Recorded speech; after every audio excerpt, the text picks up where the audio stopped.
श्री गोपाळ कृष्ण गोरक्षण संस्थेच्या वतीने मकर संक्रांती निमित्त गोपूजन कार्यक्रमाचे आयोजन।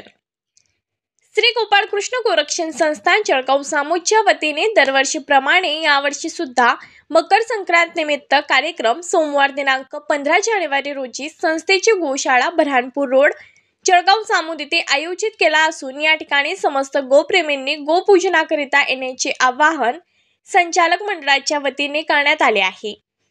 123 वर्षापासून श्री गोपाळ कृष्ण गोरक्षण संस्थेच्या माध्यमातून अविरतपणे गोसेवा केली जात आहे। या संस्थेतून वर्गणी देणगी जमा करण्यासाठी कोणाची नियुक्ती केली नाही। आयकर अंतर्गत सूट मिळवण्याबाबत संस्था आयकर कायदा आणि पुण्यकर्म कलम 80 अन्वये रजिस्टर आहे। देणगीदारांनी संस्थेकडे संपर्क करून रीतसर पावती घ्यावी। संस्थेकडे व्यवसायासाठी नियम व अटी अंतर्गत दुकाने उपलब्ध आहेत। संस्थेमध्ये देशी गाईचे सर्वोत्तम शेणखत विक्रीसाठी उपलब्ध आहे। संस्थेच्या मालकीची ओली शेती संस्थेच्या नियमांना अनुसरून अटी मान्य असल्यास एका सीझनसाठी वहिती करता येणे आहे। संस्थेचे ऑडिट मार्च 2023 पर्यंत झाले आहे।